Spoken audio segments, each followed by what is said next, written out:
जय श्री राधे। पूज्य श्री सद्गुरुदेव भगवान के चरणों में प्रणाम। आज से हम पूज्य श्री भाई जी के चरित्र को सुनेंगे। जन्म की पृष्ठभूमि। भाई जी कहते हैं, मेरा पंच भौतिक शरीर सर्वथा प्राकृत तथा कर्मजनित होने पर भी इसके द्वारा कुछ विशेष कार्य कराने की कोई दैवी प्रेरणा थी। जन्म। श्री रघुनाथ प्रसाद जी सिंघानिया जी ने दिनांक 25 अगस्त 1954 के पत्र में पूछे गए प्रश्नों के उत्तर में भाई जी ने लिखा। प्रश्न: भाई जी, आपकी जन्मतिथि? पूज्य श्री भाई जी ने कहा, 17 सितंबर 1892 को शिलोंग, आसाम में हुआ था। भाई जी, आपके पिताजी का नाम? स्वर्गीय श्री भीमराज पोद्दार। अगला प्रश्न: पैतृक स्थान कहाँ है? भाई जी कहते हैं, देश में हम लोग रतनगढ़, जो बीकानेर स्टेट में था, वहाँ के निवासी हैं। हमारा व्यापार कलकत्ता और आसाम में था। परिवार का परिचय। शिलोंग में हमारा कारोबार था।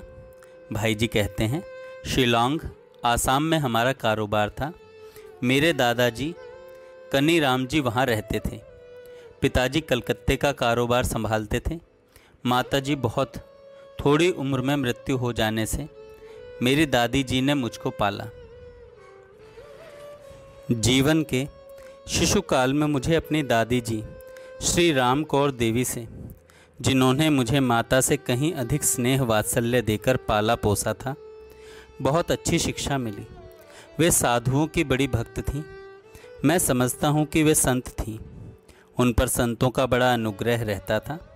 साथ नाथ संप्रदाय के कई संत, श्री लक्ष्मीनाथ जी महाराज, श्री बखनाथ जी महाराज आदि, जो उस समय पहुँचे हुए संत माने जाते थे, उन दिनों रतनगढ़ चूरू आते थे, रहते थे। दादी जी को उनका बड़ा संग रहता था। मैं समझता हूँ, यह कहना नहीं चाहिए, पर मेरा विश्वास है कि दादी जी को हनुमान जी का साक्षात्कार हुआ था। हमारे घर में उनकी बड़ी प्रतिष्ठा थी और आसपास के लोग भी उन्हें बहुत मानते थे। उनका असर मेरे पर भी पड़ा। महान संत श्री बखनाथ जी महाराज की कृपा मुझे दादी जी के कारण ही प्राप्त हुई थी। स्वामी हरिदास जी आदि महात्माओं का प्रसाद भी उन्हीं के कारण मिला था। मेरी दादी में बुद्धिमत्ता के साथ, सरलता, उदारता के साथ, स्वाभिमानता के साथ विनय, साधु सेवा के साथ सावधानी, सहिष्णुता के साथ पर दुख कातरता, सभी एक से एक विलक्षण गुण थे उनमें। वे बड़ी ही निर्भीक और आस्तिक थीं। भगवान की सत्ता तथा कृपा पर उनका अटूट विश्वास था। बड़े बड़े कष्टों को उन्होंने बड़ी सरलता तथा साहस के साथ सहन किया था। उनकी पर दुख कातरता तथा उदारता का एक प्रसंग यहाँ लिखा जा रहा है। उन दिनों व्यापार में कुछ ढिलाई थी। मेरी बुआ की एक लड़की का विवाह था। विवाह का भार प्रायः हमारे ऊपर ही था। पिताजी चिंतित थे। किसी प्रकार 5,000 रुपये की व्यवस्था हुई। विवाह के दिन बहुत समीप थे। रुपए दादी के पास थे। उन्हीं को सारी व्यवस्था करनी थी। उनका इतना तेज था कि अपने घर में ही नहीं, दूर के संबंधी तक बड़े सम्मान के साथ उनका शासन मानते थे। इसी अवसर में एक दूर संपर्कीय संबंधी के घर की एक महिला दादी के पास आई। उनके कारोबार में घाटा लग गया था। उसने दादी से सारी बातें कहीं। दुखियों का दुख सुनने में दादी जी बड़ी दिलचस्पी रखती। बड़ी ही सहानुभूति के साथ उनके दुख की बातें सुनी। दादी ने सब बातें सुनी। उसको 5,000 रुपये की ज़रूरत थी। उसके पति ने स्वयं न आकर अपनी पत्नी को इसलिए दादी के पास भेजा था कि दादी का दयालु हृदय सुनते ही द्रवित हो जाएगा और वे किसी तरह व्यवस्था कर देंगी।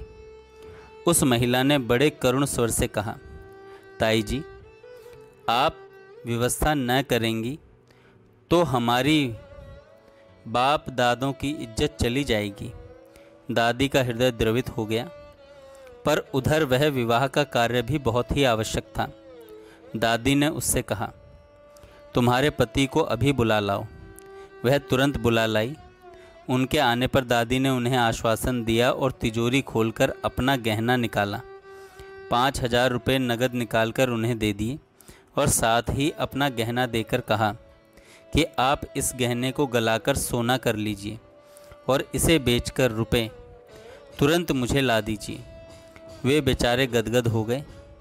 मन तो बहुत सकुचाया, पर उन्होंने 5,000 रुपये लेकर अपना भुगतान किया और गहना बेचकर 3,800 रुपये दादी को ला दिए। दादी ने कहीं से 1,200 रुपये उधार की व्यवस्था की और हमारी बुआ की लड़की का विवाह भली भांति संपन्न कराया।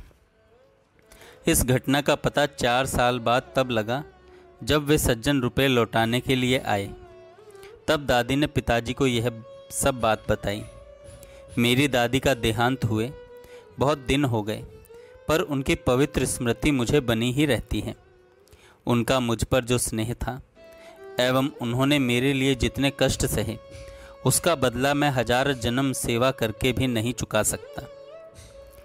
उनके जीवित रहते मैंने इस ओर पूरा ध्यान नहीं दिया। अब पछताने से कोई लाभ नहीं। जिनके माता पिता आदि जीते हैं, उन्हें बड़ा सौभाग्य प्राप्त है। वे जी भर उनकी सेवा करके आनंद लूट लें, नहीं तो पीछे मेरी तरह पश्चाताप के सिवा प्रत्यक्ष सेवा का और कोई साधन नहीं रहेगा। पिताजी बड़े सात्विक पुरुष थे। उनसे भी संयम की शिक्षा मुझे मिली। मेरे सामने की एक बात है, उदाहरण के लिए कहता हूँ। पिताजी प्रायः दुकान पर कहा करते थे कि देखो, भूल से भी दूसरे का पैसा ना आ जाए। दूसरे का पैसा आ जाएगा तो वह घर को बर्बाद करेगा। एक दिन की घटना है कि भूल से 100 रुपये एक पुर्जे में जोड़ में अधिक लग गए और भुगतान देने वाले के यहाँ भी भूल हो गई। 100 रुपये अधिक आ गए। शाम को हिसाब मिलाया गया, तब पता लगा कि रुपये अधिक आ गए। केवल सिंह नाम का एक व्यक्ति था। उसने पिताजी को सारी बात बताई। पिताजी बोले, रुपये अधिक कैसे आ गए? तुम लाए ही क्यों? उसने बताया, जानकारी में नहीं आए थे, भूल से आ गए। पिताजी बोले, अभी लौटा कर आओ। उसने कहा, अभी तो शाम हो गई। वह बात पूरी नहीं कह पाया था कि पिताजी बीच में बोले, शाम हो गई तो क्या हुआ, अभी लौटा कर आओ। जब तक रुपए लौटाए नहीं जाएंगे हम रोटी नहीं खाएंगे। रुपए अपने यहाँ रहें, इसलिए ब्याज भी देकर आओ। पिताजी बड़े सत्संगी थे। जगदीश्वरानंद जी भारती, जो कैलाश आश्रम के महंत थे, बहुत बड़े विद्वान और सदाचारी महात्मा थे। वे जब सन्यासी होकर पहले होशियारपुर पंजाब से आए तो पिताजी के पास ही ठहरे थे। इनसे मुझे बड़ी सत् शिक्षा मिली। उस समय सनातन धर्म पुष्टिकारिणी सभा थी। उसके प्रधान पिताजी ही थे। बीकानेर के 2-4 सज्जन, श्री शिव नारायण जी व्यास, शिव प्रताप जी आचार्य, मदन गोपाल जी कोठारी आदि अनेक कई मित्र उसमें सम्मिलित थे। इसी सभा के द्वारा गठित धार्मिक प्रवचनों के सिलसिले में पंडित दीनदयाल जी शर्मा, व्याख्यान वाचस्पति, कलकत्ते पधारा करते थे। उन्होंने बड़े ही वात्सल्य भाव से मुझे भांति भांति के संयम, सदाचार तथा शास्त्र विधि के अनुसार जीवन बिताने की शिक्षा प्रदान की। कल हम सुनेंगे पूज्य श्री भाई जी के बचपन की कुछ घटनाएं। जय श्री राधे। जय श्री राधे। पूज्य श्री सद्गुरु